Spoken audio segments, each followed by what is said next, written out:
For this particular episode, I actually wanted for it to go on the Patreon because I think that this particular conversation is one that is not going to go down as smoothly for those who are not already up to speed with my personal line of thinking. And this topic is all about creating an exit plan, i.e., how to actually leave.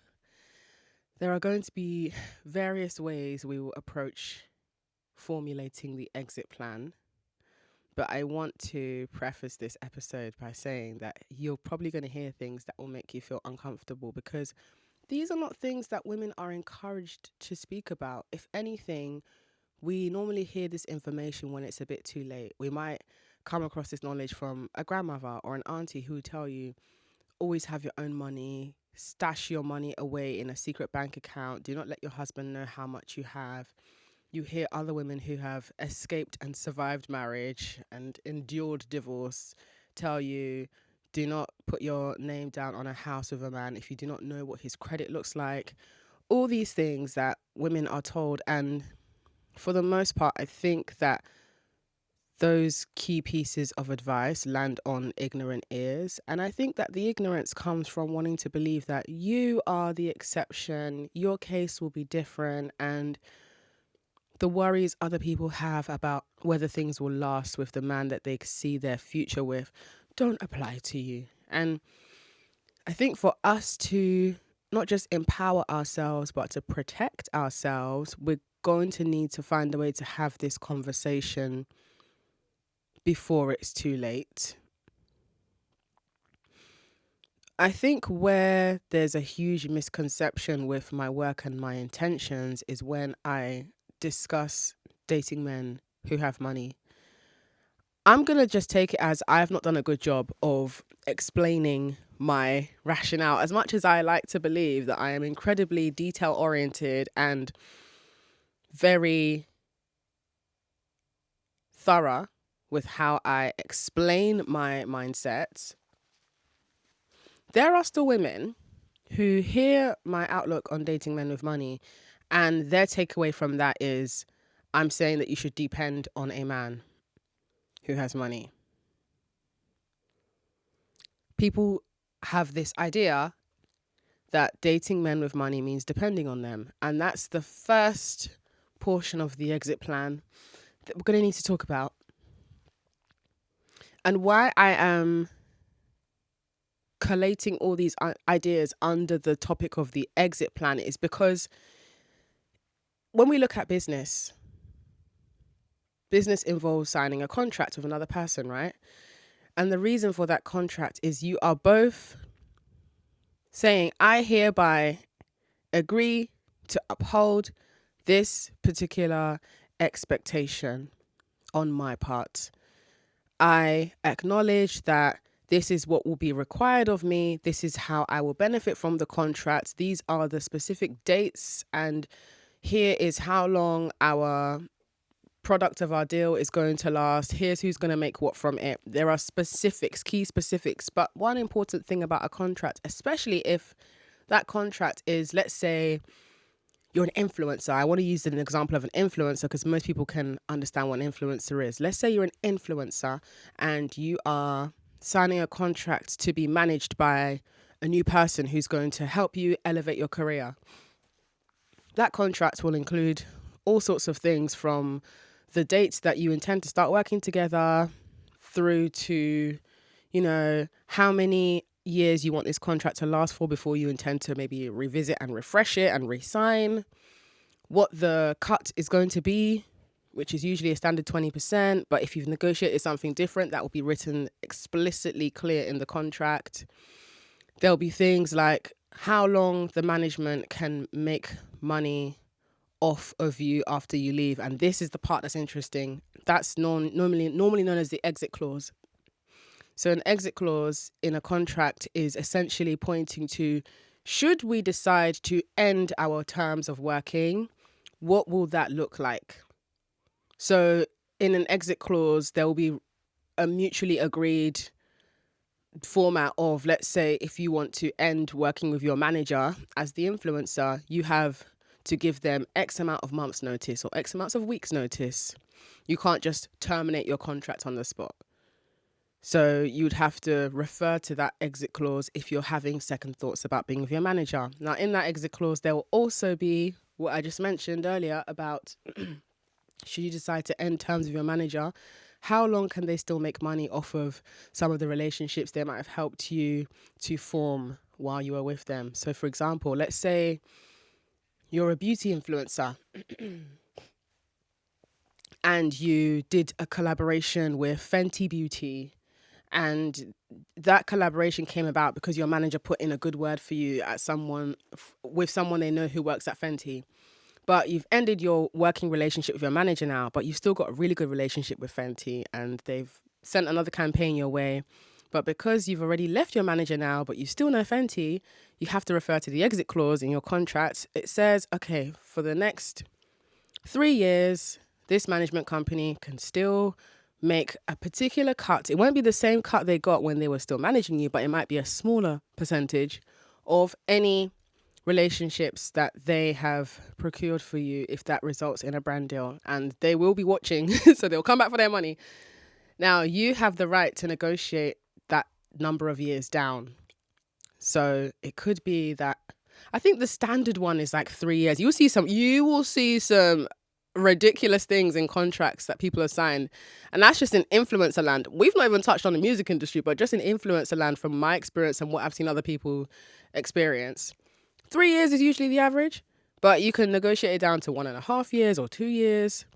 So it could be that you've negotiated for your ex-manager to still be able to make money off any deals that they might have secured for you, or that they might have helped you foster that relationship with that brand. Maybe they can still make a percentage of money off that for the next 1.5 years. So why am I talking about exit clause? Because in any contract, you have to acknowledge that there might be a time when you may want to end this relationship. And it's not a negative thing to acknowledge that all good things, sometimes they come to an end. Okay? And one thing that I think women aren't taught is to look at relationships with men like a business. Don't tear my singlet, let me land, because I know someone's going to be like, what? Love and business? What do you mean considering a relationship a business? Well, what you need to understand is that when you are engaging with a man, especially if you're marrying a man, first of all, marriage is literally, again, there's a contract involved, right?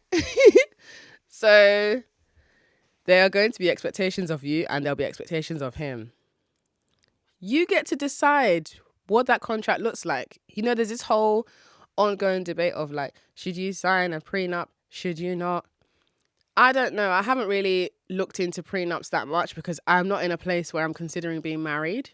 What I do know is whatever word is called, where you make sure that if he cheats, you're getting X amount of money. Before you even marry him, you've already got properties in your name. Whatever that bit is called in the contract, write it there. Write it. I want that. But when people hear approaching a relationship like a business, especially women, I've noticed that women are a lot more emotional and upset about this than men are, because I've noticed that men approach relationships like a business. They're just not going to have the same formulaic, obvious approach. What I mean by that is I see that when men are engaging in relationships with women, they always go in knowing that they're getting their needs met. A man is not going to be in a relationship with a woman if his needs aren't being met. He might coast her along, but he'll have someone else. Because he who writes the contract benefits the most. So if we're looking at marriage as a business structure, which I think it is, who are the people writing the contracts that we sign to be married to men? It's men, right? Patriarchy, men, right? If you do not amend anything on that contract and you just leave the contract as default, or if you do not choose to say different vows and you just go by the vows that are assigned to you, it's given, oh yeah, I'm gonna love and obey my husband. Obey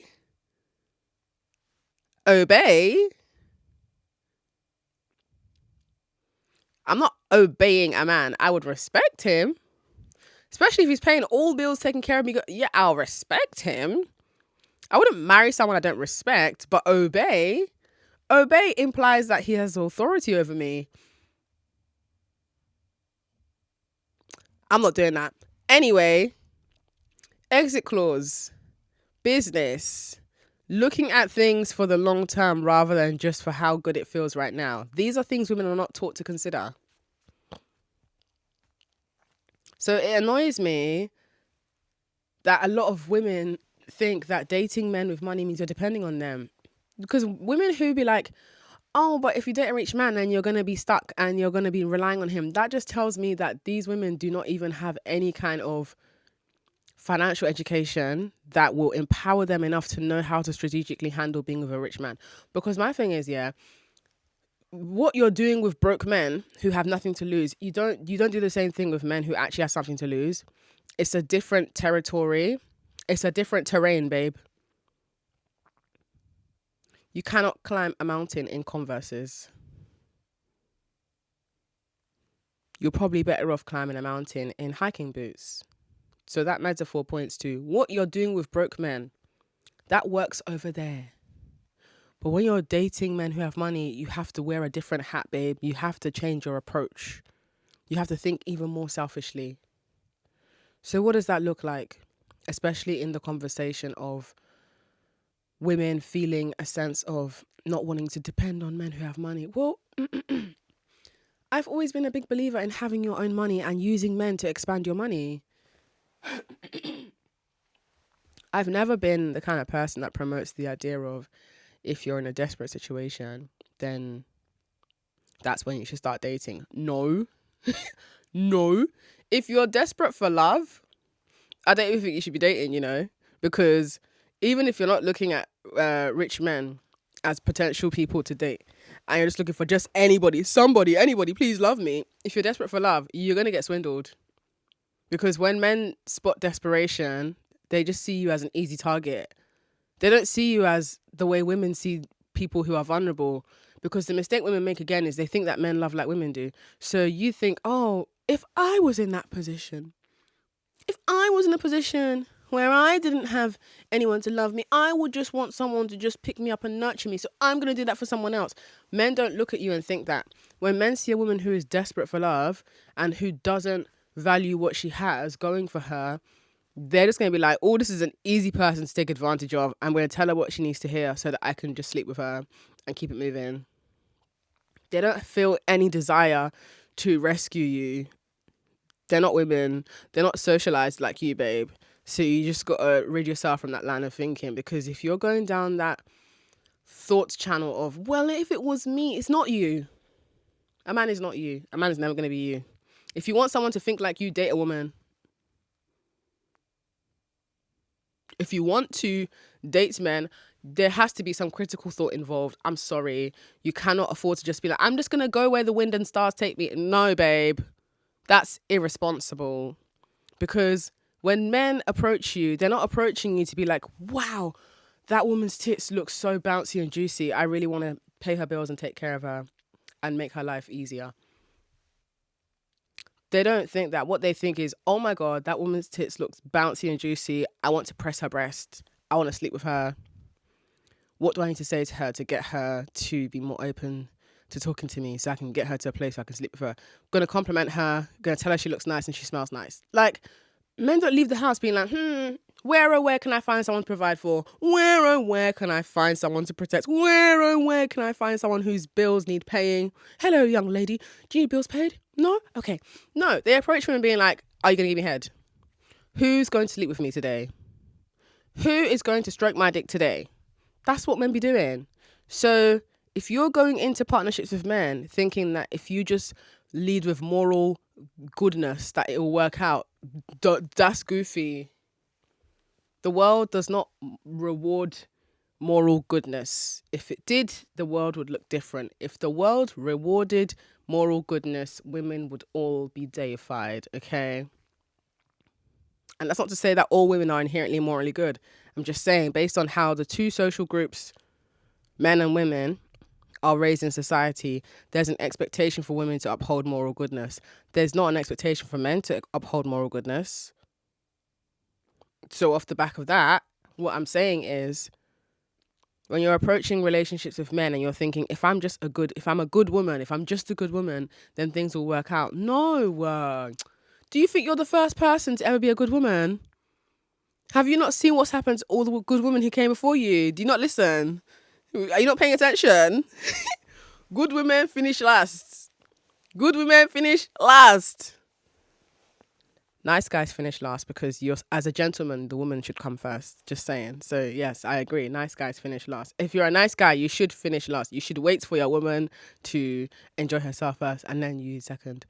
But good women, you don't benefit from what you think you're gonna benefit from. You know, like men are not gonna come and give you a fucking blue Peter badge for being a good woman. They're going to stand on your head and access the women that they couldn't access without you paying half the bills for them. Just so you know. So back to this topic of, oh, I'm scared to date men who have money because I'm going to depend on them. Girl, that just tells me that you're not smart. You're not smart. And that's okay because you can improve on being smart. But you just have to be careful because if you're not smart and you're meddling with men, they're going to be pulling big okie dokie on you. Big time okie dokie on you. You know that thing footballers do to each other when they want to taunt a fellow player, so they kick the ball between your legs. That's the equivalent of what men are doing to you. What's it called when you kick the football between someone's legs? That's so humiliating. But that's what men are doing to you all the time. You're like, I'm a good woman though. Okay, a good woman indeed. What's the use in being good if it doesn't even serve you, babe? And I'm not saying you need to go rogue and be evil. I'm just saying, if you just let go, unclench your hand, just one finger at a time. Let's start with the little finger. Just let go. Let go of this idea that you have to be a good woman to be loved. Let go of that. Right. Let the little finger go. Let's look at that fourth finger. Uncurl that fourth finger. Goodness, your hands are so tight. You are really gripping onto this narrative that you must be good in order to be loved. Because men do not cling on to the idea that they need to be good in order to be loved. Now let's address that middle finger. Unclench. There we go. We are releasing the requirement to be good because men do not feel that they need to be good either. Okay, come on, index finger. Let's unclench that index finger. There we go. You are releasing all judgments imposed on you by the same people who get by on you not having any autonomy so that they can control you and benefit sexually from you. You're doing amazing. Right, we've got the thumb left. Can we bend that thumb back? Look what's happening as you bend your thumb back. You have released the expectation into the air. It is no longer yours to bear. You are now officially free and ready to be a bad bitch. Right, let's go. So now that you've released the need to be morally, inherently good, we can now get into the crunch of it. So my thing is, right, when you're dealing with men who have money, you need to use their money to expand your money. You don't tell them how much money you have. You don't need to act poor either. There is a clean middle ground. And you have to learn this through being comfortable with lying. A lot of women are not comfortable with lying. The reason why a lot of women are not comfortable with lying is, again, they are bound to the idea that if they are completely truthful, then life will reward them. No. If you're dealing with men and you're being completely truthful, they think you're an idiot. So there is a way to lie. And we first have to address why it's important to lie. The number one reason why it's important to lie is safety 101, babe. If you are walking down the street and your house is 6 buildings away and a man appears out of nowhere and he asks you, do you live in this area? You're so beautiful. Do you live here? I think I've seen you here before. You're not going to be like, yes, I live specifically in Roger House down the road.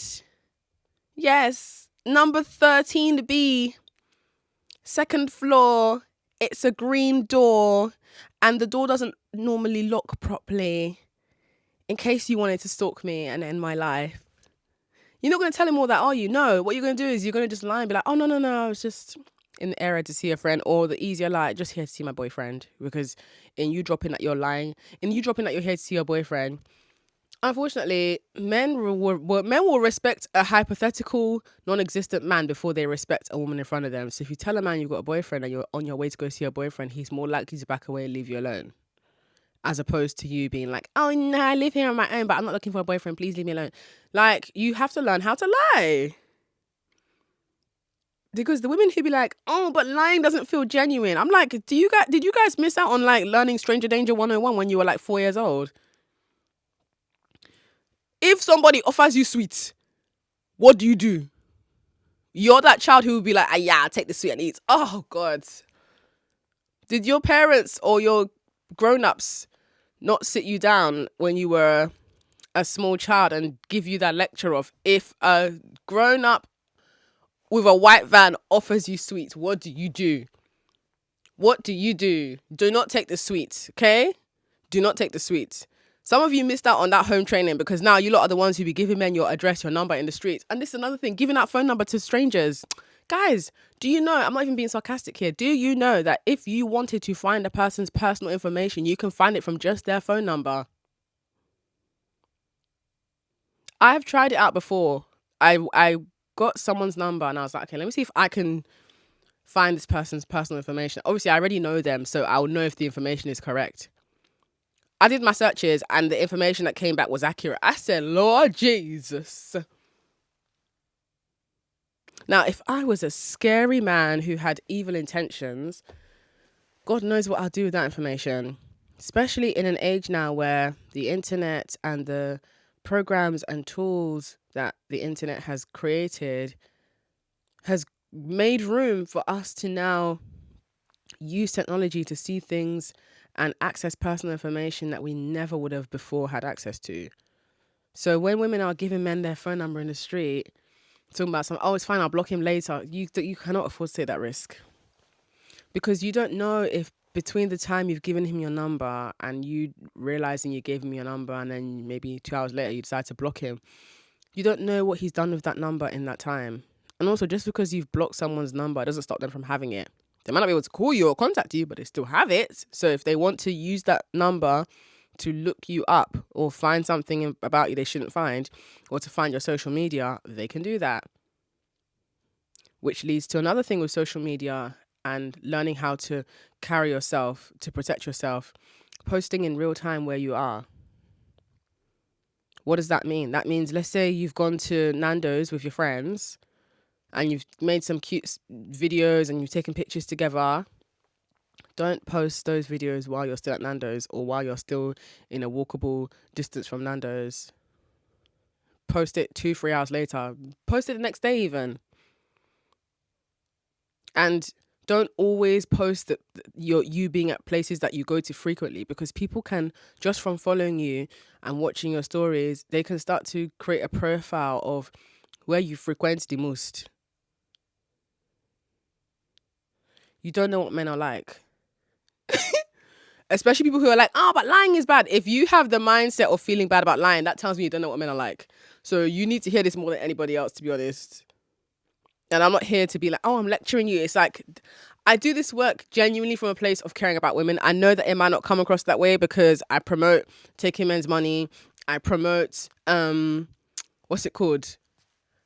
Not being a crybaby for men. And that sounds like I'm being mean to women. No, it's from a place of, you need to get stronger. If you're going to be dating men, I'm not against it. Just get stronger, because men benefit from you being weak. And what they code as weakness is not what we code as weakness. So whilst you might be like, oh, I feel very empowered when I cry about my feelings, that's great. But you have to find an appropriate place to go and empower yourself. Because if you're crying about the way a man is treating you badly in front of him, to him, not very empowering. He just thinks you're an idiot. And he's going to do it even more to you, by the way, because he gets satisfaction from seeing you mentally unravel like that. Just so you know. But women who don't know how to protect themselves and learn to shut the fuck up and learn to lie for your safety, you lot are in danger. No more posting where you are in real time. Keep your social media vague if you're going to be giving that particular account to men. So what do I mean by that? What I would say is, first of all, if you're somebody who you really like dating men, you like giving out your social media, you go clubbing a lot, like you're outside, you know, you're on the prowl, as they would say. Why don't you create a second social media page, not a Finsta, but it's a page that you regularly somewhat update with just really nice pictures of you. There's no photos of your friends. There's no photos near where you live. There's no indication of what you do for a living. It's just very vague. It's very positive and vague. So it could be that what you would do is just scroll through your entire camera roll on your phone and just find pictures that are all just giving the similar vibe of this is what I look like. This is me just enjoying myself, mind my business. And you can actually, in the Instagram app, you can schedule those posts. I think it allows you to schedule 5 posts at a time. So you can only schedule like 5 days ahead at a time if you're doing one a day type of method. And you can just keep that account running and obviously like organically follow people and follow your friends. So that the page doesn't look like a page that you're using to sneak and look at people. It's a page that is just not got a big following. And if you've been doing that for a while, the page will organically look like it's a page that's yours rather than looking like a page that you made 2 weeks ago just so you can give people a fake Instagram. Because, men are catching on. Why do I say all this? I say all this because if you're a woman who maybe you're an influencer or you're some sort of public figure, but like you're in that weird grey area like me where I'm a public figure, but I can go to Sainsbury's and the road won't close if I go to Sainsbury's. Do you know what I'm saying? Like, I don't have the issue of worrying about leaving the house and getting heckled by paparazzi. I don't even dream of that life, babe. I have lived a brief glimmer of that just by proxy of being friends with someone who is a celebrity, and even just being in a restaurant and having to leave through a back door it was a madness. But what I'm saying is, if you're somebody who is some sort of public figure, let's use beauty influencer again. Because the reason I'm using beauty influencer is there are a lot of beauty influencers. And men usually, they like to chip away at the confidence of any woman who is getting a lot of love online, who is pretty, who is successful in her own right. So if you're a beauty influencer, this will be light work for you to just create a second page and you can just post more selfies on there, or you can just use it to post like sort of extra content that you didn't really use, or it doesn't really go anywhere, it doesn't fit on your page. Put it there.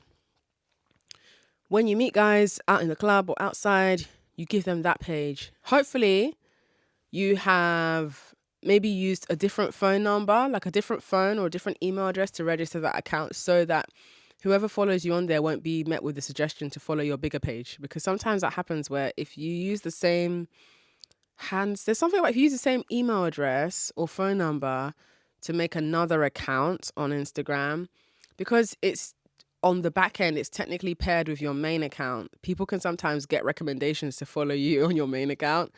But if you don't feel like doing all of that, you can still just use the same device or the same phone number and email address to make this new account. But if you know who has followed you, just make sure that you just block them from your main account. That's what I do. I can't be bothered to make a whole new account from a different handset. So I just usually keep track of who I have met and who's following me, and I block them on my main account. Of course, at some point they might come across me. That's fine, but they might not.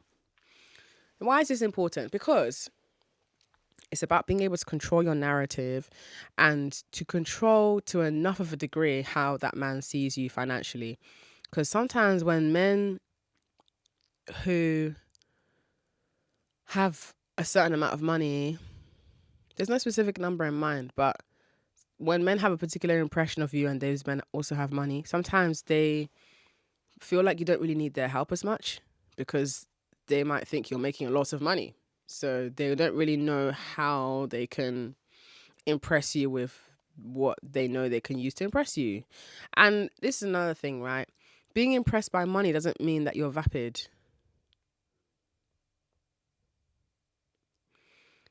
Two things can be true at once, guys. You can be impressed by a man's money and impressed by his sense of humor. Because this is another misconception that I feel like I have to constantly correct. People thinking that like, oh, but like money, it's just more about love. It's just money. It's like, girl, you need both. You need love and money, okay? That's a separate conversation. But what I'm saying is, I'm not solely impressed by a man having money. He still needs to have an engaging personality. I still need to fancy him. Just like how when you're looking at a broke man and you're looking for things to like about him, and you manage to convince yourself to like him. Same thing applies with men who have money. Them having money doesn't get them anywhere further than a broke man. They still need to use that money on you. Like, give me some. Don't just show me all that money and not give me any. What the hell? But yeah, when you've got this second Instagram page, you can now control your narrative, because this is where you get to really have fun with the lies. Because if we're thinking along the lines of the exit plan, you have to always think for the long term. Even if you don't see yourself being with this guy for the long term, you need to look at your life as something that you intend to enjoy for the foreseeable. You can't look at your life as something that's just here for now. Because if you're only thinking for now, you're behaving from a place of impulse and insecurity, because insecurity lives in the realm of temporary, and I might not get this again, so let me just try and get what I can out of this and go. But if you think for the long term, that also involves the belief that you are always worthy of this treatment. So if you can attract one rich guy, you can attract 10 more. It might not all happen in the same week or month or year, but in terms of the foreseeable future, you're no stranger to attracting rich men, because you've attracted one. And at the time when you attracted one, the one that you attracted now, you're not even as evolved as you're going to be in 5 years' time. So if a past version of you that you're currently living in can attract this, then imagine what you can do when you actually start to grow more into your womanhood and start to learn how to assert yourself. Girl. So what are the lies that I tell guys who I meet? Because I don't like telling guys, oh, I've got a podcast where I encourage women to strategically outsmart men. Like, that's not arousing. That's not hot. No man's going to hear that and think, oh my God, that is amazing. Tell me more. No man's going to hear that and be like, oh my God, I'm so impressed by that. Oh my gosh, that's so hot. No, come on. Let's be realistic here, guys. You have to understand. Again, if you want to date men, you need to understand how they think. You can't be assuming men think like you. I know that if we're thinking that men think like women, then let's say I tell a guy about, oh yeah, I make a podcast to encourage women to outsmart men. If a woman heard me say that, then she'd be like, oh my God, that's so cool. What's your podcast? Oh my God, I love that. That's great, but I'm not dating women, I'm dating men. So I don't tell them that. If they come across the information in their own time, that's fine. But usually that happens after they've already grown a fondness for me. So they're kind of too far in, and they've already spent money. So they're too far in to be like, oh, I just discovered that you have a brain and you encourage women to be smart. Damn it. I don't like you anymore. No, if anything, they're like, they might probably make a joke out of it and be like, is that how you got me? And I'm like, maybe not. But anyway, the lies that I enjoy telling men, I mean, it depends on the vibe that day, because I know that most of these men, I'm not going to see them again. So I'd be out of pocket with the lies. I'm not going to lie. I'll tell you a recent lie I told a man. So this was, at the time of telling this story, this was maybe like 4 days ago. I was in, where would I describe? It's not the Midlands. I was in Skegness. If you're not from the UK, you would not even know what that is. But I was in a town, a beachside town in the UK. And I went to a pole competition event to go support my friend. And it was probably like 12 a.m. at night. And because me and my friend who I was with, we weren't familiar with the area. So we walked and found a kebab shop that was still open, thankfully. But it was cash only. And there was an ATM just outside the shop. But I didn't have any of my physical cards on me. I only had my contactless. So I technically did have money, but I didn't have the card to put in the ATM to get cash out. So then I was really hungry. Me and my friend were really, really hungry. And there were 2 men in that kebab shop. So what do you think I did? Tied my hair up, joking. I saw that there were 2 men standing next to me and I looked good. So I was like, right, I'm just going to go in for the kill. The men standing next to me, they heard the man who works in the kebab shop saying, sorry, it's cash only. And they heard me saying, oh no, I have contactless, but I don't have my physical card. So the man standing next to me, he saw all this play out. I turned to him and I was like, oh my God, please, can you save me? I have money, but I don't have my card on me. I've just got my contactless. And he was like, what do you want? I was like, I just want a burger and chips, please. And then my friend was like, tell him I want pizza. And my friend wants pizza as well. And he was like, all right, fine. And then he handed the cashier a £20 note and he got us our food. And then while the food was being made, I was just giving him a little bit of conversation, a little bit of play, just so that he knows that I'm grateful for you buying us our food, fam, because I would have starved that night, I'm not going to lie. So giving him a bit of conversation, flattering his ego, being like, oh my God, the men in London are not like you. You're such a gentleman. You've literally saved our night. Oh my God, what would I have been without you? Oh my gosh, that was so sweet of you. The men in London could never. The men in London, they are so which they are, they're stingy. And then he was asking me what I do. So I was like, I'm an astronaut. Me and my friend here, we're astronauts. And because he knew that I was lying, he was playing into the sarcasm too. He was like, really? Do you work for NASA? And I was like, no, NASA's not in the UK, but I'm an astronaut. And if you're lucky, maybe me and my friend will take you to space one day through British Airways, if you're lucky.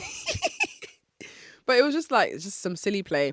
I was not about to tell him, oh yeah, I'm an author and I'm a Sunday Times #1 bestseller and yeah, I have a podcast and yeah, like I'm really loved by lots of people No, I'm not going to do all that. I liked being a dumb cell. I was enjoying being a dumb cell in very big distress, okay? A dumb cell that has now got burger and chips for free.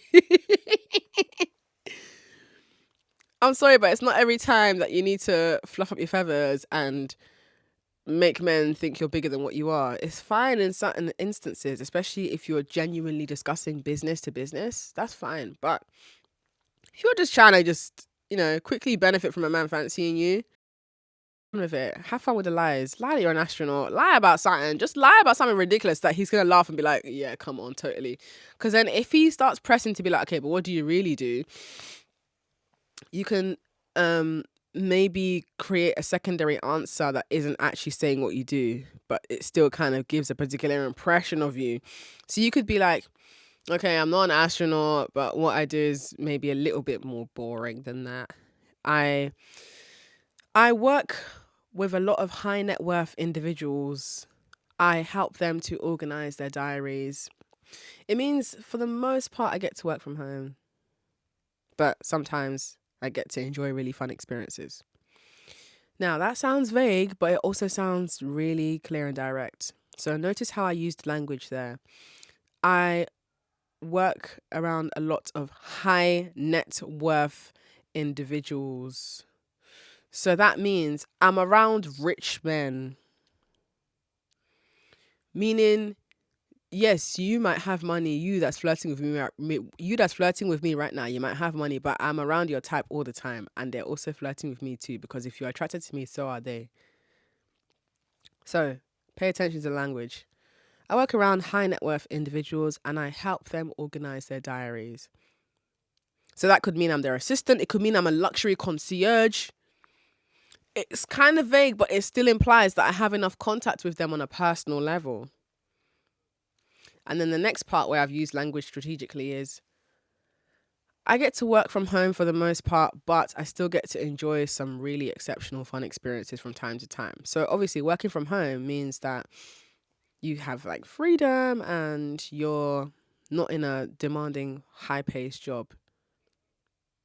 But then you saying you get to enjoy some fun experiences from time to time, what does that mean? Are these rich men taking you for lunch sometimes in some fancy places? Are these rich men having you join them on their trips sometimes? What does that mean? What do you mean you help high net worth individuals organize their diaries and calendars and you get to work from home for the most part and sometimes you get to enjoy really fun experiences? What does that mean, sexy lady? It's a complete lie, but there's no way you can actually track and prove that, because when you are in that line of work where you're working for high net worth individuals, whatever that even means, it's a job that requires you being discreet with personal information. So they also know that you're probably under NDA to some degree and you're not going to be flippant with personal information. So that means they can't really ask you that much, because if they were to start trying to probe, You can be like, I can't really say too much about the job because obviously, like, I've signed NDAs, but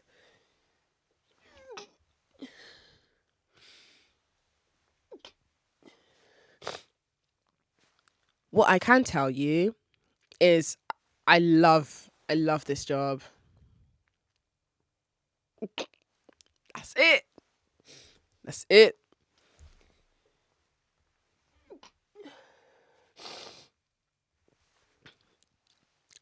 Even though I have implied that I'm around rich men all the time through me saying that I help high net worth individuals organize their diaries and calendars, that doesn't tell you how much I'm making because I'm still technically in an assistant role. I'm not the high net worth individual myself in this context, but I'm helping the high net worth individual. I'm helping the high net worth individuals. So that's enough of a seed that I've planted. And this is another thing, when you're curating your exit plan, you have to start from the beginning, guys. You don't start planning your exit halfway in. No. Is it not the same as when you're on an aircraft? Before the plane has even taken off, what are the flight attendants doing? They're directing you to where your nearest exits are. Okay, you have the front of the plane, you got the sides of the plane where the wings are, you got the back. They're letting you know from the beginning. Keep that in mind so that should anything happen, you're familiar with the exit plan. Now, with seed planting, this is part of curating the exit plan because the seed I've planted there is I'm around rich men all the time and they flirt with me. Sometimes I get really cool benefits from being around there, but I can't really tell you because I'm under NDA.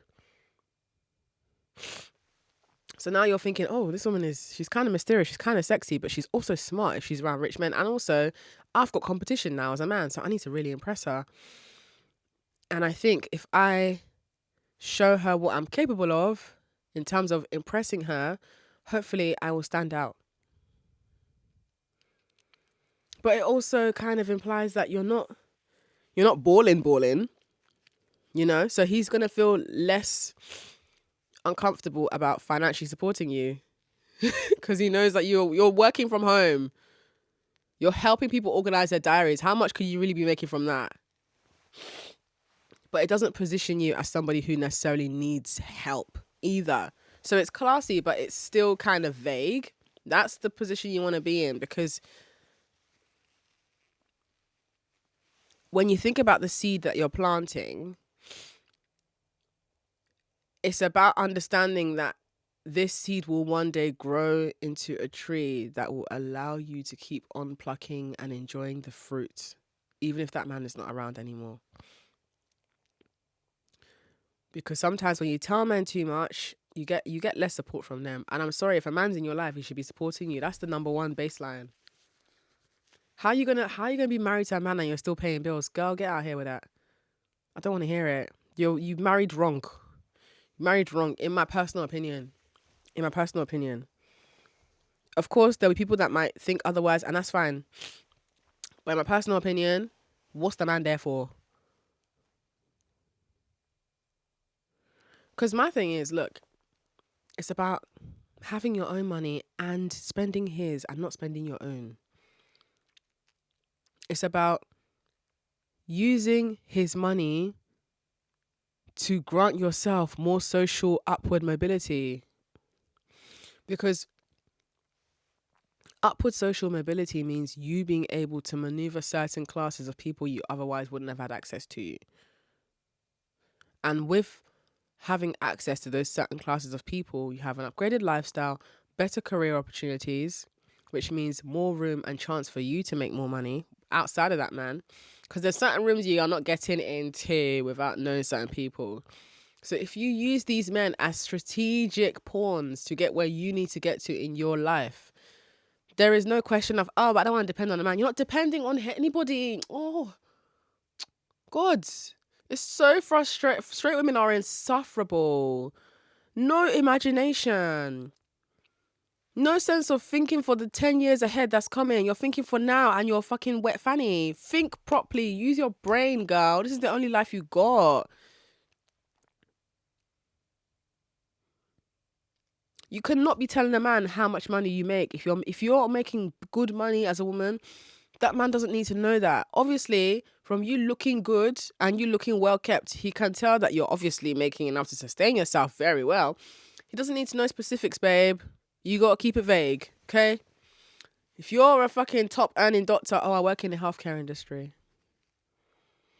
Yeah. I help patients recover after they've undergone operations.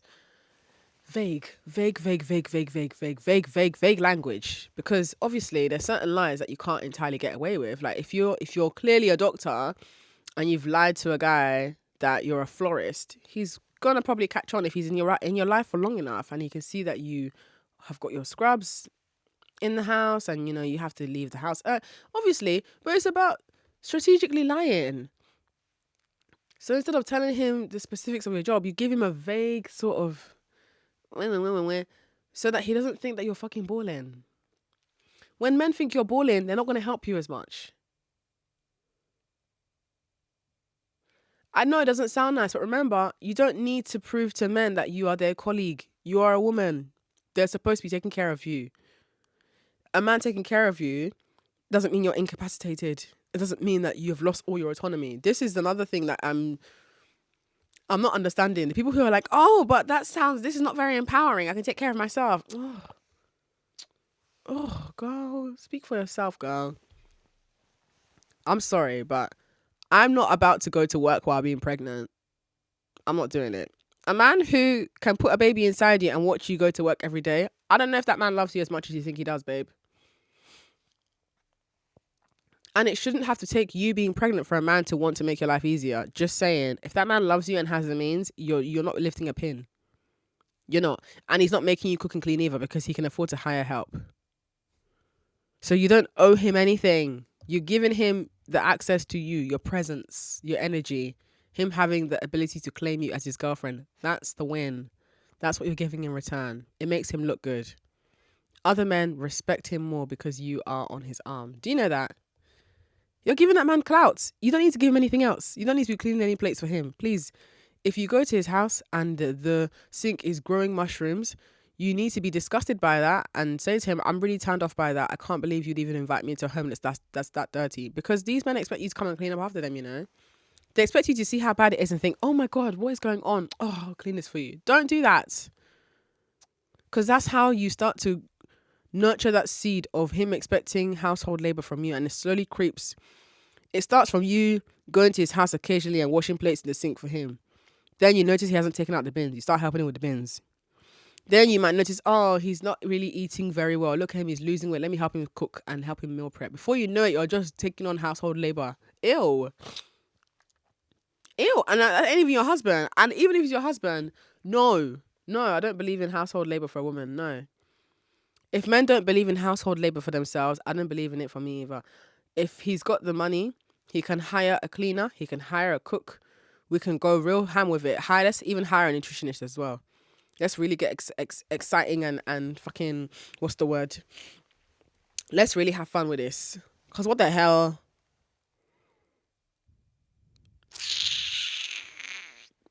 But the women who feel uncomfortable lying to men, they're usually the ones who lose out in the end because they don't practice their lies.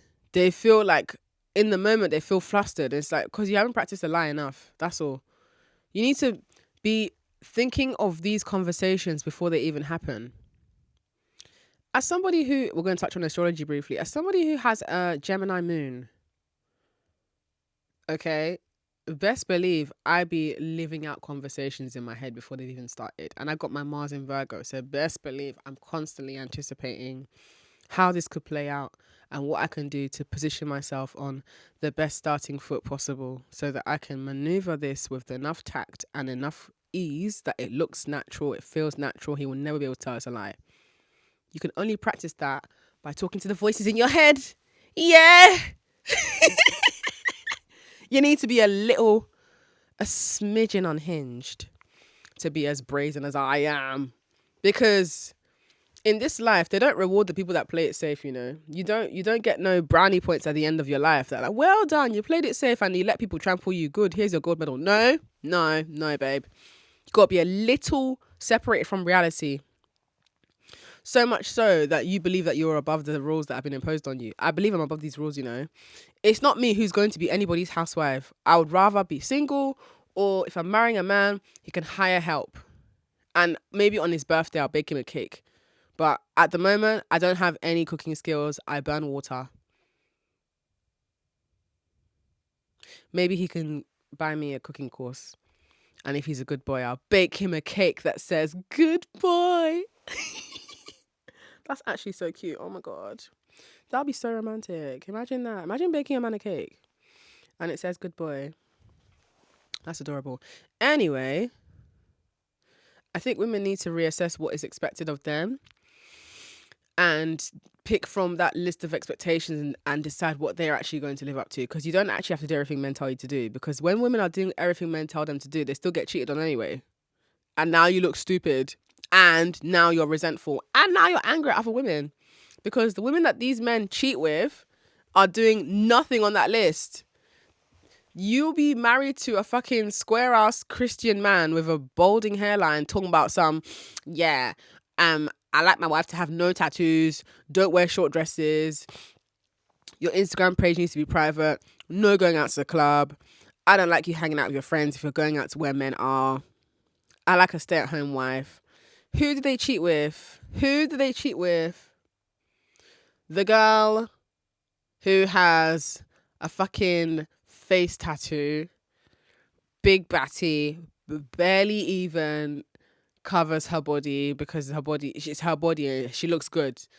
But she's the complete antithesis to his wife. He be giving, not only is he cheating, he's giving her money. He's funding her lifestyle of being a whore.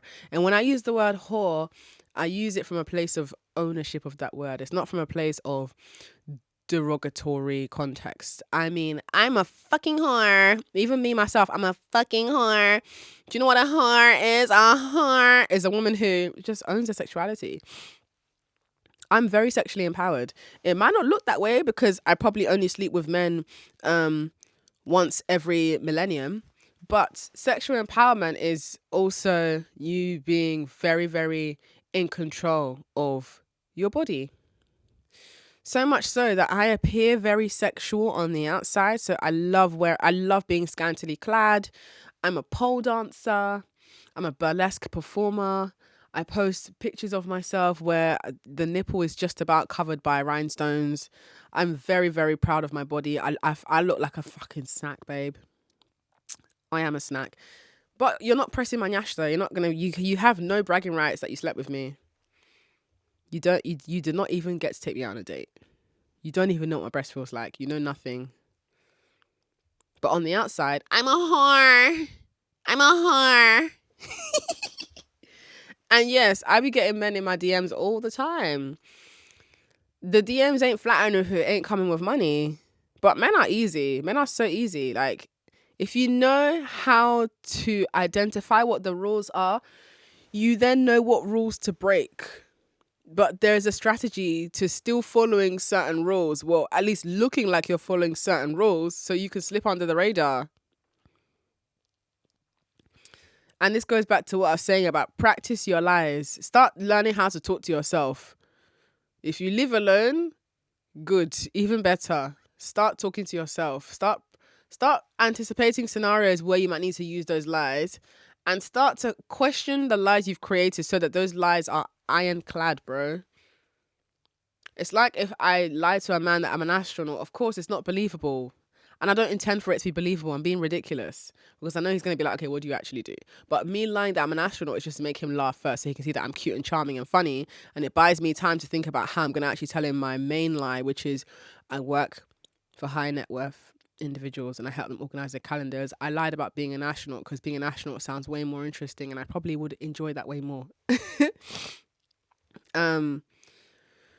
But also it's about understanding that aside from the joke of being an astronaut, there are other important lies. Don't tell men the truth that you survived the worst abuse of your life with the last guy you were with. They don't need to know that, bro. Keep that for you and your therapist. When you tell men that you survived abuse, they're going to do it more to you. I know it sounds ridiculous. I know, because you're a woman. As a woman, you are socialized to help broken birds fix their wings. When you as a woman come across a man who has survived abuse, you're like, oh my God, I would never, I want you to know that with me, you're going to live out your dreams of being loved properly. You do not ever have to worry about that. I'm going to save you. I'm going to right that woman's wrongs. I'm going to show you that love still exists. Okay? That's what women be doing.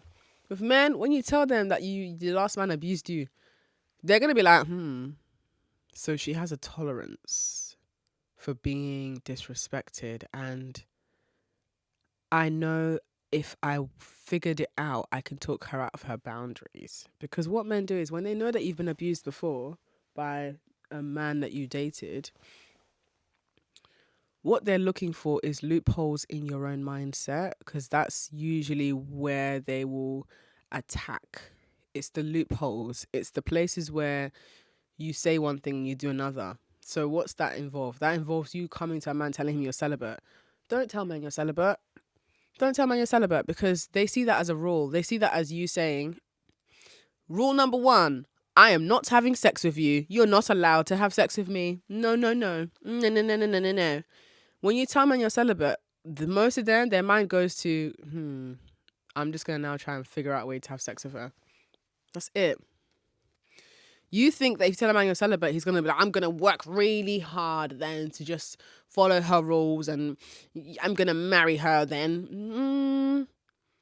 There are women who they say out loud to a man that they're celibate because they're trying to convince themselves to not sleep with that man. And the guy knows that. So he'll press you out of your boundaries. He'll get you to a place where you feel tempted to have sex. And then you're going to have sex with him. And then you're going to look stupid because he got you out of your boundaries.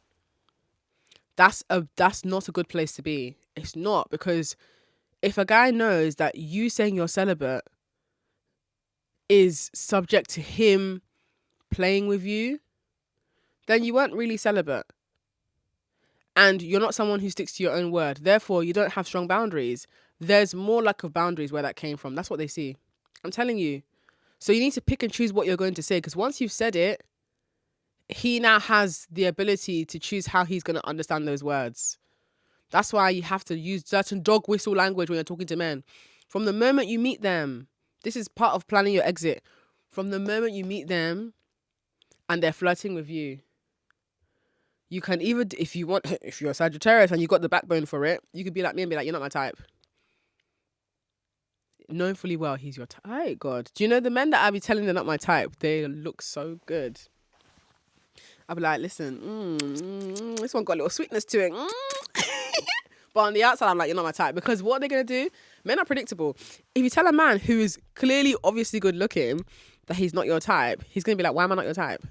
He's going to want to be your type because he's not used to that kind of rejection. And he knows that if he just puts a little effort into impressing you, he can become your type. And it's fun for him if he fancies you. And if you're saying it in a humorous way, he's going to be like, what's your type? Provider. He's either going to be like, what, you think I'm not a provider? Of course I'm a provider. What? Or he's going to be like, what do you mean? Like, what does provider mean to you? Once he start asking, when you say provider, what does that mean? Broke. Just don't worry about it. Don't worry about it, sweetheart. Don't worry about it, sweetheart. If a man asks you to define provider, he can't provide. Just like when a man says define cheating, go bye. Because men know how to define cheating on the spot. When they see you getting another man's money, suddenly they're like, huh? So this is how you use language to eliminate certain situations from the onset. From the fucking onset. My type is provider. If he's more agreeable, I'm going to be like, yeah, provider pays all bills. If he makes a joke about it, being like, that's ridiculous, I'll be like, what? Do I not look like someone who deserves to have that? You obviously approach me because you think I'm pretty. You don't think I'm pretty enough to have my bills paid? Sir, it's not very gentlemanly of you. Anyway, it was nice speaking to you. I hope you have a nice night. Keep it pushing.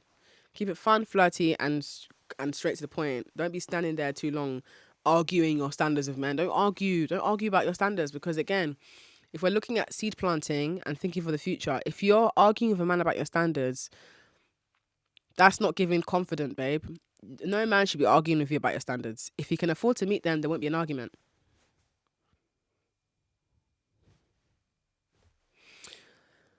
And this leads to the conversation of, you see, when you're in the, what I like to call like the honeymoon stage, well, what people like to call the honeymoon stage when dating as we know it, that's the place when, you know, everything's going well. You're both really attracted to each other.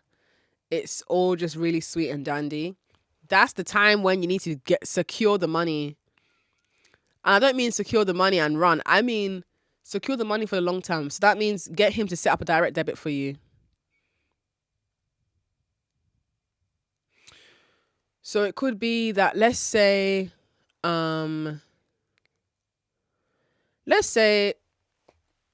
it's the honeymoon period and he really just wants to financially support you. But you're worried about it coming across like you're only in it for the money. Because I understand that feeling. I'm not someone who is only in being with men for money, or else I would have a man. Like, I still need to like that person. So if you happen to like the person and he's got money, brilliant. But if you're feeling this sort of weird discomfort about asking for money, you could be like, let's say he suggests that he wants to support you with the bills. You could be like, look, I don't want for money to be a thing that we have to talk about because I really enjoy our relationship. So maybe to avoid me being in a position where I feel like I need to like ask you for money or bring up money as a topic, how about you set up like a direct debit to my bank account so that every month this money just goes to the account. And that way we can just like focus on us and just focus on our relationship and us continuing to really get to enjoy each other, because that's what this is all about. So yeah, he should sell that direct deposit from the beginning, from the start, girl. Another way to really harness the honeymoon period is you could be like, oh, I had a really steamy dream about you. He's like, what happened? Tell me. Oh, I don't know. It's a bit raunchy. I don't know if I should be telling you this at 2 p.m. in the afternoon while you're at work. He's gonna be like, tell me. Well, I had a dream that you took me shoe shopping, and when I got home, I tried on one of the shoes for you, and you really liked that pair, and I decided to keep the shoes on and put on some lingerie, and you started to kiss my feet, and then you got really turned on by my heels. And then I gave you a foot job with my heels still on, and you nutted on my heels. And I can't stop thinking about this dream because I kind of want us to live it out in reality. When are we going shopping? When are we going shoe shopping?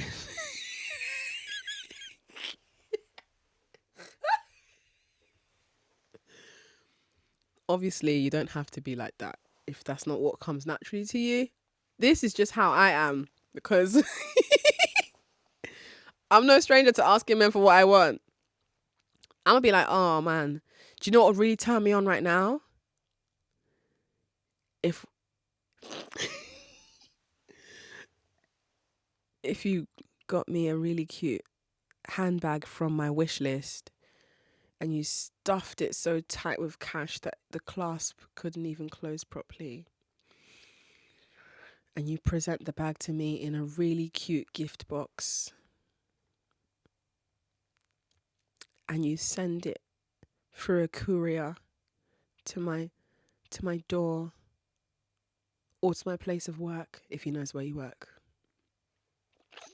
But listen, this is not games you play with men who are broke, okay? These are men who have the means and are already somewhat inclined in that direction.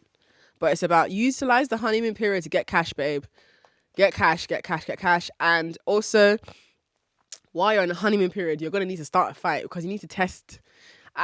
This is controversial, but I believe in testing men. You have to start a fight to test. But it can't be a massive fight. It's got to be a controlled flame, okay? Because the purpose of this fight is to get some cash, girl. He has to be sorry in pounds. So you need to think about scenarios where you can have enough leeway to start a fight that won't become this big outblown thing, but you're starting this fight in a period where you know he still really, really likes you, so you have leverage. And that's the honeymoon period, right? So it could be that, let me think of an example where you need to start a fight with him. I don't like the fact that you were really short with me yesterday. We went out together and I had to leave. But before leaving, I wanted to just say goodbye to my friend, and you kind of didn't let me say goodbye to my friend. And because you were the one that was driving, I felt like I had to just leave with you. That hurt my feelings. I don't like that. So I'm going to need to take some space and just figure out if I still want for this to be a thing, because I don't know if we're compatible. I really don't. Because I love using the phrase like, I don't know if we're compatible when I'm starting a fight. Not even starting a fight, but when I'm engaging in some disagreement with a guy that I like to use the phrase, I don't know if we're compatible, because that means that I'm right and I don't know if we're compatible if you don't agree that I'm right. I don't know if we're compatible. Then he's gonna be like, oh, I'm sorry now. I'm sorry. Be like, no, it's gonna take a lot more than that for me to forgive you.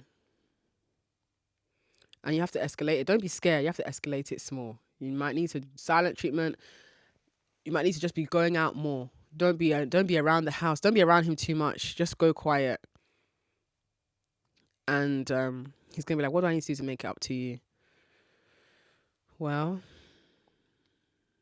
here's my wish list. You can pick between the shoe and the bag, but it would obviously be nice if you got me both.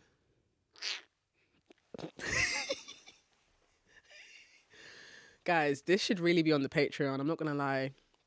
Speaking of my Patreon, have you joined my Patreon? Did you know that I have a Patreon page?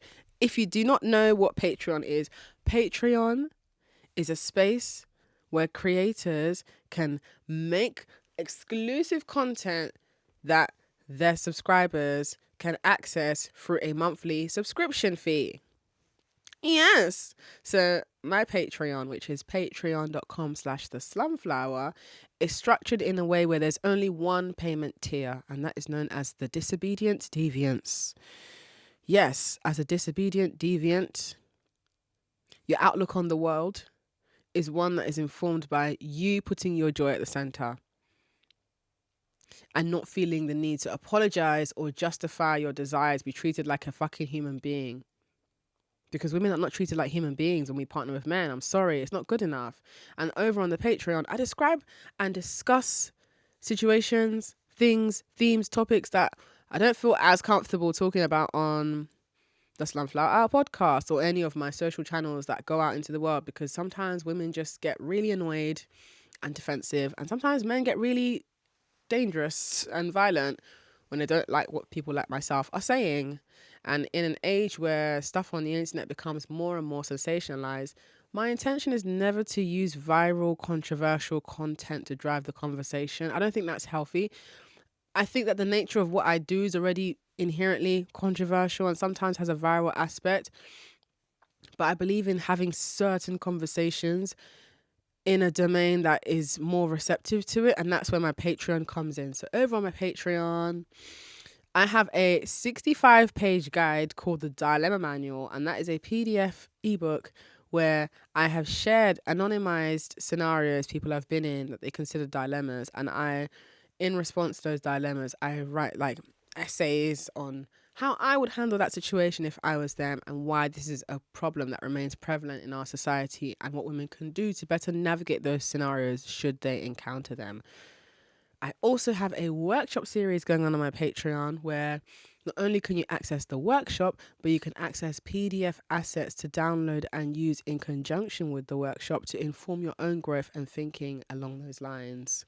Yes. Plus, I upload twice a month mini episodes that I consider thought streams that either you guys have asked me to speak about or it just feels timely to discuss. And on top of that, I upload bonus long form podcast episodes that do not go anywhere on my public forums. They only go on the Patreon because those particular long form podcast episodes are the ones that I think would cause more trouble if they were accessible to the general public. Over on patreon.com/the Slumflower, you also have the ability to vote for podcast episodes that go out. My favorite thing about my Patreon is actually the group chat. The group chat is popping. The girlies on there, they don't need my help. It's not even about me helping. It's more just about seeing how people are up to speed with the conversation, and they're all encouraging each other to be more disobedient. And it's a really affirming space for those who need community of women who have made similar risky and scary and life-changing choices to them, whether that is you leaving your marriage or separating from a boyfriend who has long-term been draining you, or you recently embarking on a journey of being single. You will come across women who have walked those lives like you, and you get to be in really strong community with them, and it's amazing over there. So if you are curious to hear more things that maybe might not be great to put on the public forums because people will fry me alive, then you are welcome to subscribe to my Patreon over at patreon.com/the Slumflower.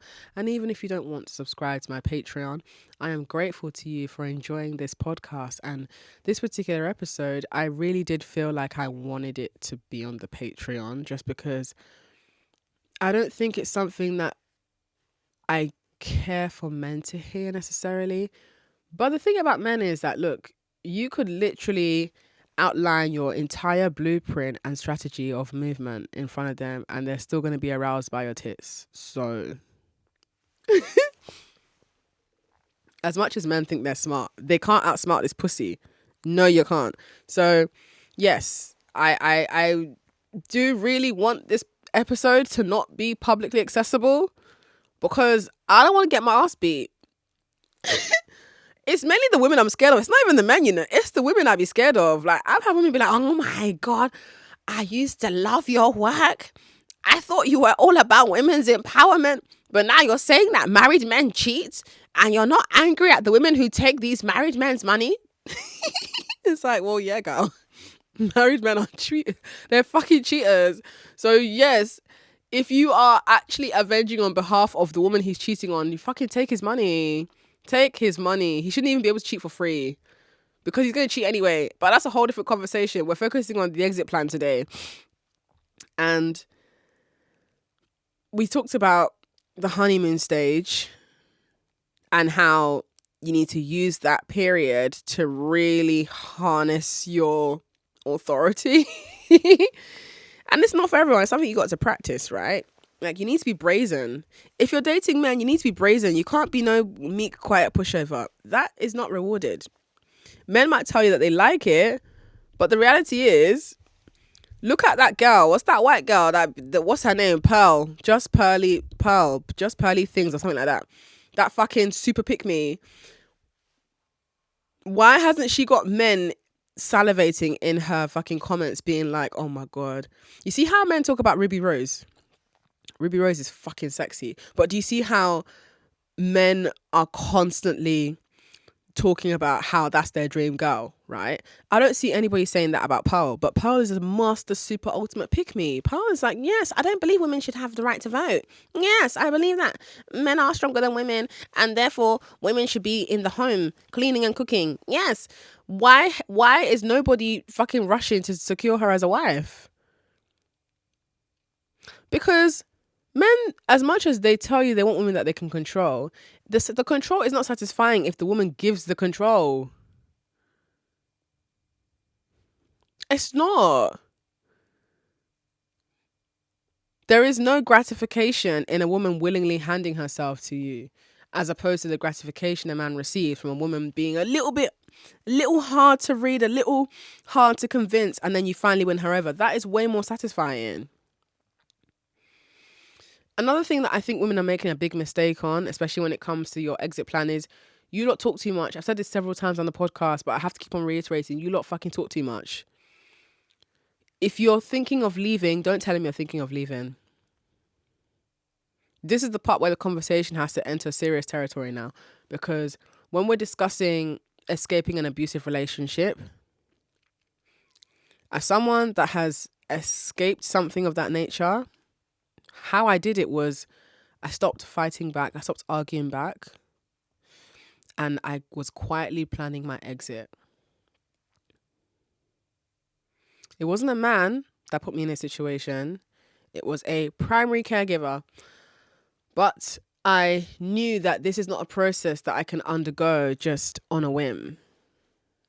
I knew it was something that I had to plan strategically and carefully. So what did I do? Stopped arguing back. Stopped trying to assert my point and prove that I deserve to be treated better. And I just quietly was stacking my money. Quietly. Was secretly whispering on the phone to book viewings of apartments that I would eventually move into, to move out of that environment that I was unhappy in. And when I was attending these bookings and seeing these apartments, I had to keep on reminding myself that I deserve it, and I need to get out of that space, and I'm allowed to have a space of my own. And so when it was time for me to finally leave, I had already signed the contract as a tenant. So there's no turning back. I've already paid my deposit. There's no turning back. I've already paid 6 months of rent up front. There's no turning back. And so when I finally told the person that I'm leaving,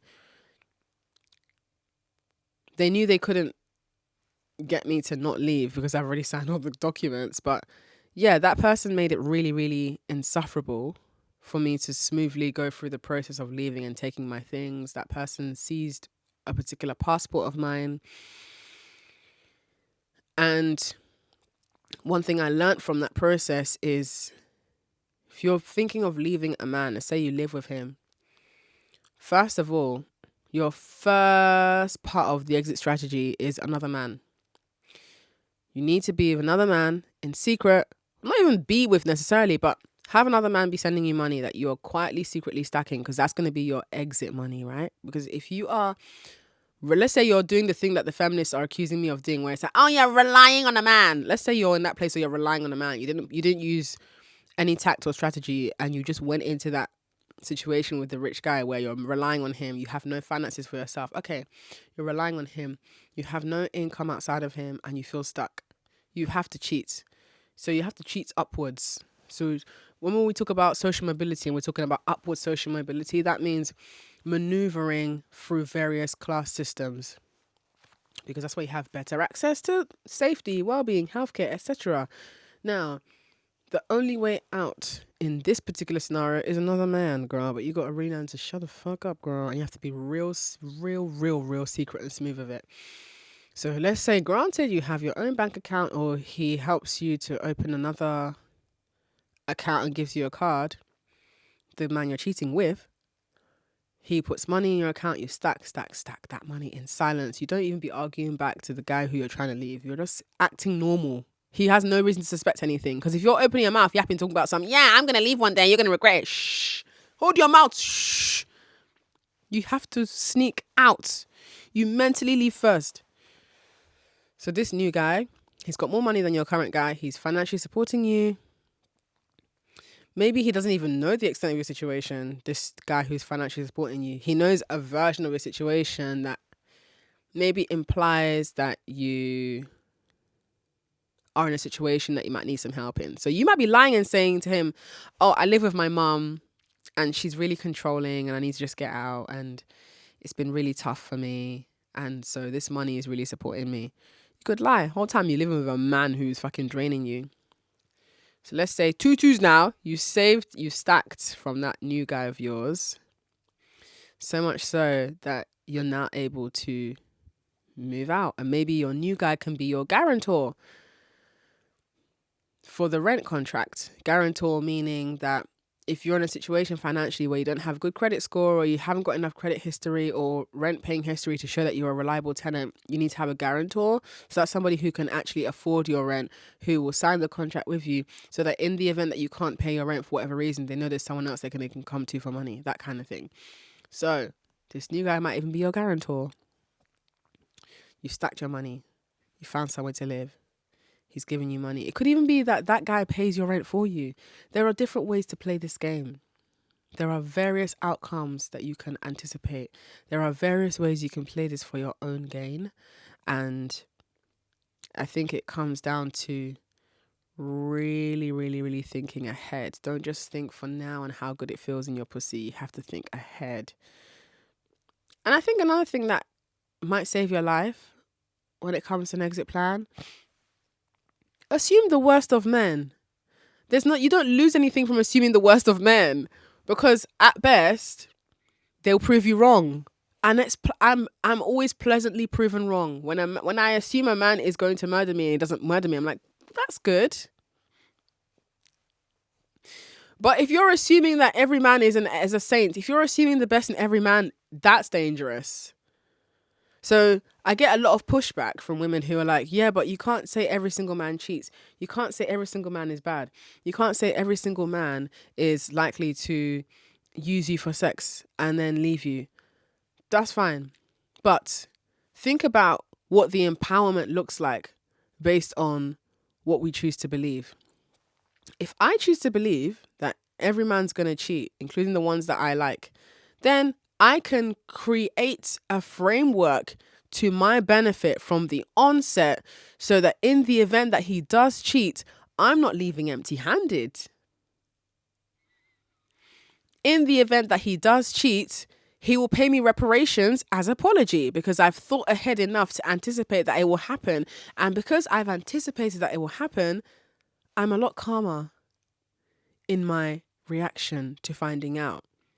Because I'm not going down this line of thinking of like, my man would never cheat on me. I'm special. Because then when it does happen, you have a fucking mental unraveling and you lose your mind. And there's guys looking at you like, okay. You need to kind of see where I'm coming from. I promise you, you do not lose anything from assuming a man is going to cheat. But you do lose something from assuming that he'll never cheat on you because it might happen. And if it does happen and you've assumed that it would never happen, if you have not made any preparations for the event that it could happen, now you're stuck. So that's why it starts from the beginning of when you first interact with that man, from your first ever, from before he even approaches you, look at his trouser. Does he look like a provider? Does he look like he's got enough money to look after himself, you, and if you're going to have kids with him, kids too? Can this man buy you homes? If we're not going that grandiose, can he build you your dream house? Can he buy you your dream house? Can he? Because not everyone's dream house is an £11.9 million mansion. I don't feel like I need an £11.9 million mansion, you know. I don't, because I'm one person and I like living on my own. For me, a three bedroom, 2-toilet house or apartment would do me nice, because obviously occasionally someone might sleep over. But if someone isn't sleeping over, I have one room for my pole, because I love my pole dancing. Another room is my walk-in wardrobe. Another room is my bedroom. Then I've got my lounge space. So I'm one person, but I need 3 bedrooms. I don't need 8 bedrooms and 4 bathrooms, babe. I don't. So there is no grandiosity in my future. It's not grandiose. It's only grandiose if for you, your dreams are so small that anything that extends beyond what you can envision for yourself is, oh my God, grandiose. So from the moment that man is even trying to flirt with you or you see him from across the room, you need to look at him, look at everything, look at how he grooms himself. How does he smell? What do his teeth look like? Are you attracted to the way that he takes care of himself? Is he a gentleman? Is he forthcoming with money? When he upsets you, does he go lengths and lengths and lengths to say, I'm sorry, in cash? you don't accept apology with mouth.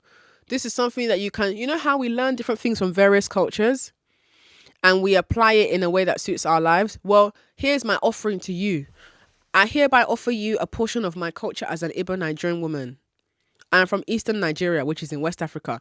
In my culture, when a man wrongs you, he's paying for that in cash, babe. He's paying for his wrongs. We don't accept men's apologies empty-handed. I will hook your trouser. You don't just let a man be in your life rent-free. In my culture, men pay. Men pour into their wives financially. That's my culture, babe. In my culture, we throw money on people as a form of celebration, as a form of adoring them. We cover them in notes of cash. So my cultural offering to you from the east of Nigeria, when that man pisses you off, accept apology only in cash. And that cash doesn't have to be physical cash. It can be him apologizing in the form of a car. He can apologize in the form of him emptying out your wish list for you. He can apologize in the form of a really expensive gesture. You decide, but you cannot let that man get away scot-free. I think another thing as well is men don't like it when you're one step ahead of them. So remember what I was saying earlier about like just sort of don't tell them exactly what you do, girl. Like, and if you like my podcast, don't tell men you like my podcast. Please, this one should have been at the top of the list. Number one. Don't give men any inkling that you know of my work or that you know what I do. If my name comes up in conversation, obviously don't shit talk me, please, babe. I hope not. But be vague with it, because you just never know. Okay. If a man is like, oh, this Slumflower lady, I keep seeing her on my profile, on my timeline, which that would be weird if I'm coming up on a man's timeline, because what is he searching on his explore page to have me come up on his explore page? But anyway, you know, things circulate in group chats and people talk. So if my name comes into the conversation, you could be like, oh, Slumflower, that name sounds really familiar. Slumflower. And he'll be like, yeah, that girl's always talking about money and men. Oh my God, her. Do you listen to her podcast? What's it about? Just act like you don't know. Act like you are just, oh, what's that? Oh, really? What color is it? Oh, just act really curious and unaware. Okay? You don't be telling them, oh my God, I love that podcast. I was a top 5% listener last year in the Spotify Wrapped. Yes. No. Because that is the equivalent of me telling a man, yeah, I make a podcast where I encourage women to strategically outsmart men. No, I wouldn't tell a man that I do that, let alone you telling a man you listen to stuff like that. Do not.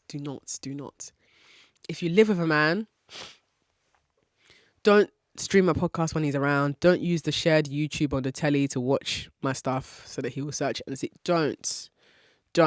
You keep this one for yourself, okay?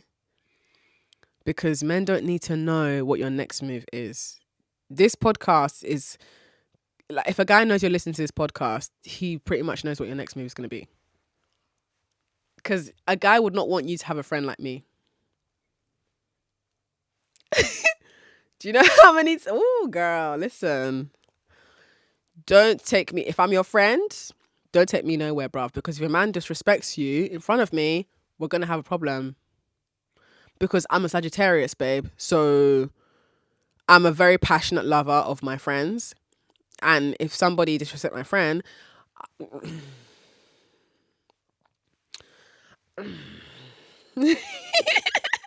I remember one time I was out with my friend. She was out with her boyfriend. And it was a group of us hanging out. Like, it was a big group. There was loads of guys there. It was me and my friend were probably the only two girls in the group, which was fine. And my friend, her boyfriend, decided to start talking to another girl in front of my friend. And this was towards the end of the night when we weren't even, I mean, I wasn't that drunk, but alcohol was consumed and he probably had taken something else. So when I saw him talking to another girl and I could see my friend was feeling really upset and just uncomfortable, and she was saying to me, oh my God, he's talking to another girl. His hand is on her waist. When he finished talking to the girl, I said to him, mind you, this guy is like 6'5" or something, right? He can, if he wanted to beat me up, he can beat me quickly, finish me off. I extended my little neck, turned up to him, and I was like, what did you take? Because you're acting a fool right now. he turned around to me and he was like, what the fuck did you say? And I was like, what did you take? Because you're acting a fool. I saw you talking to that girl right in front of my sister. Don't fucking do that. And then I thought that I was talking to a gentleman. I thought that what's going to happen here is, I tell him he's acting a fool.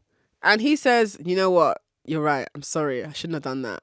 No. Instead, he was looking like he wanted to now turn around and he wasn't going to beat me. He didn't give the impression he was going to beat me. But there was visible body language that looked like he needed to really restrain himself from doing Lord knows what. But he was very, very offended at me doing that.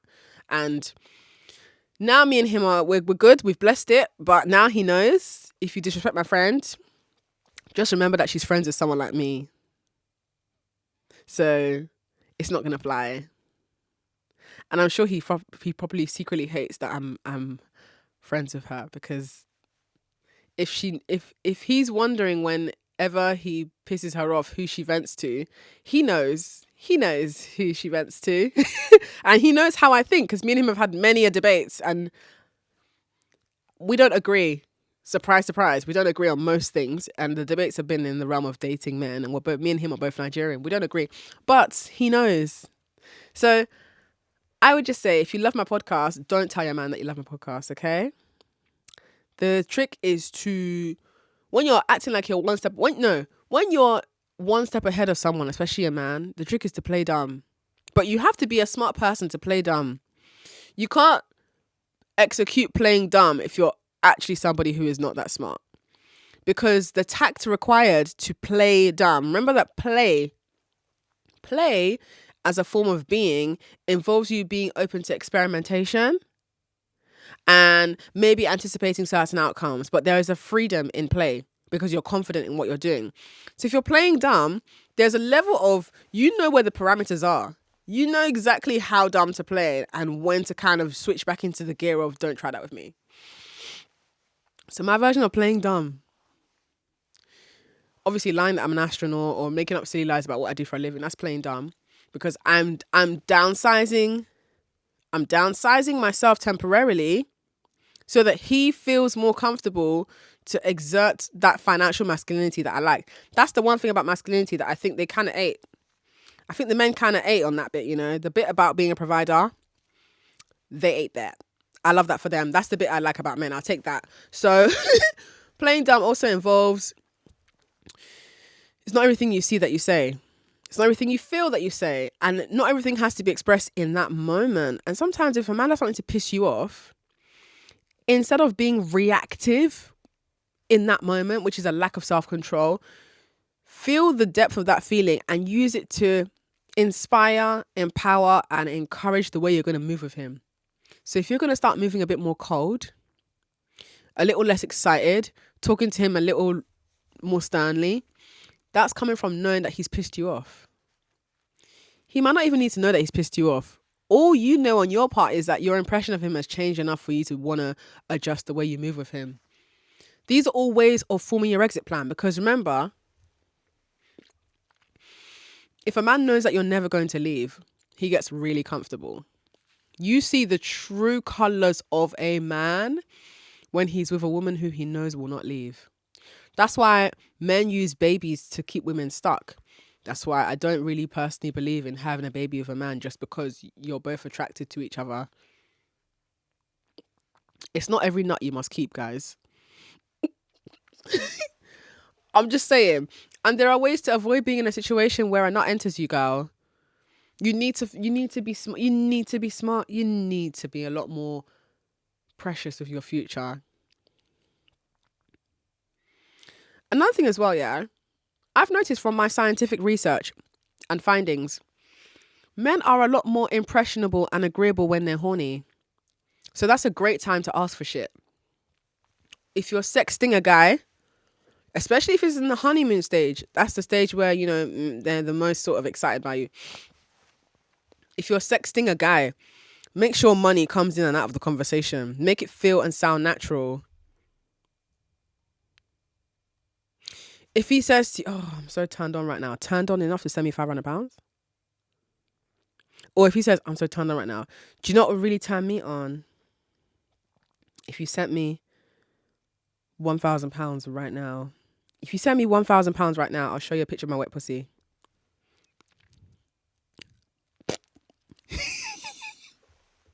And then obviously, if you're not someone who necessarily gets wet from receiving money, girl, just find some, I don't know, baby oil or something that's oily and just rub it on your pussy and send him a picture. This is obviously if you are in a relationship with a person who you trust. And maybe if you use something like, I don't know, Snapchat or something where it's more temporary file sharing, girl, you better make that roast work for you, girl. Yeah. Or if you're a dominatrix like I am, or if you want to take a few leaves out of the dominatrix playbook, you can play a game of tease and denial. So you could decide to be like, maybe if you're a good boy, I'm going to let you come.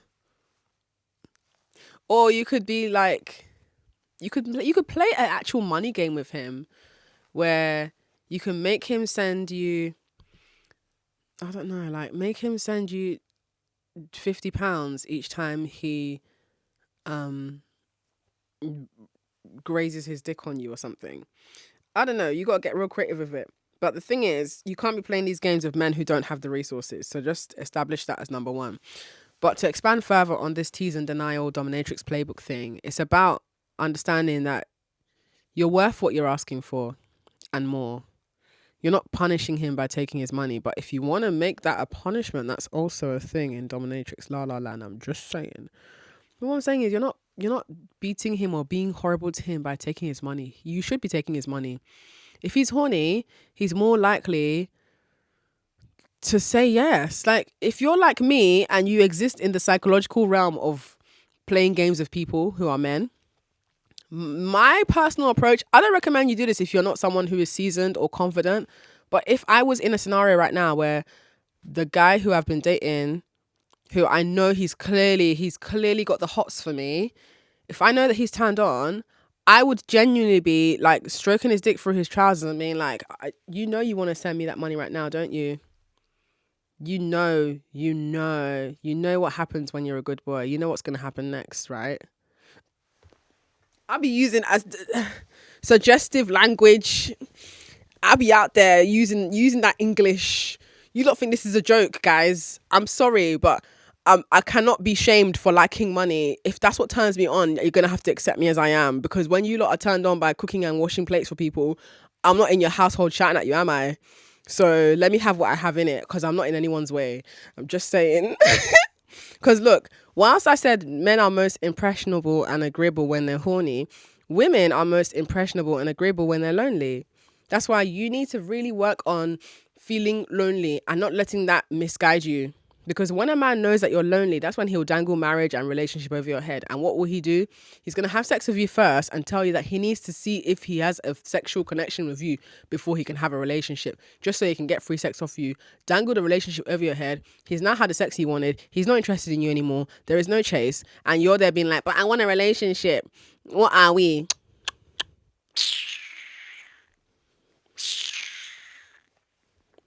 I told you guys. Sex is a tool. If you don't use it, it will be used against you. You have to hear what? You have to use your brain. I know people want to go down the lane of, but why can't life just be easy breezy? Because we live in a patriarchy. If you was dating women, I'm sure that women also have their own intracommunal issues, right? Women aren't perfect, especially amongst themselves. But if you are looking for somebody who is going to be just like you, you're more likely to find that in the community of women. I don't know why you're expecting men to think and behave like you, girl. Because this is another bit, right? People be like, what if he loses all his money? Then he loses me. Duh. If you are flippant enough and irresponsible enough to lose your money, then the consequence of that will not just be you losing the actual money. You also lose me. I'm telling you, if you're wondering how to motivate your partner, if you're wondering how to encourage your man to continue stacking that bread, let him know that should you decide to lose it, you're not seeing me. So figure out how you're going to keep that money. And this again is a cultural offering from me to you as an Igbo woman. This is how we do things in our culture. You don't have to take it. I'm just saying There's a lot more. You see how I think? This is not unique at all. When you go to where I'm from, this is how we all think, babe. If you lose your money, you lose me. So keep it. Think well. Press that crypto properly. You better go and work harder so that you don't lose your wife. So people can be like, what if he loses his money? And if he lost his money, he's lost me. There's somebody else who knows how to keep their money. That's where I'm going. Me, I'm not tied to know what if. You cannot scare me with what if. What if? Because you know what men do to women when we let go and we lose our looks after childbirth? We gain tummy and stretch marks. What do? They leave us. The man who you will never leave, even if he loses his money, he will leave you if you get pregnant, get fat, get stretch marks. Do you know that? I'm talking to you. What if he loses his money? Then he loses me. Because if you lose your looks, you lose him too. So consider that. Just saying, when you're creating your exit plan, consider the fact that your man might actually be creating an exit plan to leave you too. If you lose the thing that he values the most, which might be your looks, what are you going to do next? So you better make sure you're financially protected. Think for the future that you deserve to have. Don't just think for the now. Keep in the back of your mind, at some point this man will switch up on me. How can I legally and financially protect myself? You do not want to be that person who was with a guy for 12 years plus and you was living off of him. You was depending on him, as the feminists love to say. And now you've finally found your way out and you've got a 12-year gap in your CV and you're not employable. And also you don't have any money because you didn't get your name on any of the documents because you're too busy being in love. You didn't advocate for yourself legally and financially. So now you can't even get home. You can't even find somewhere to rent. You can't even get a job that's going to sustain you because you was leading with love and not leading with strategy and fucking putting an exit plan in place. Anyway, this marks the end of this particular episode. Thank you very much for listening. I hope that my intention comes across here, which is that I just want for women to think for the future and not for the now. And hopefully that will inform the choices they make when selecting men, because you are one man away from a different life. Whether that's death, whether that's financial success, whether that's you being stuck in a role that you never wanted to be in, one man away. All it takes is one man for your life to dramatically change for the better or for the worse. And you have control of that decision. So what will you do from now to ensure that you are leading with thinking for your future rather than thinking for temporary fucking feelings and emotions? Anyway, thank you for listening and I'll see you in the next one.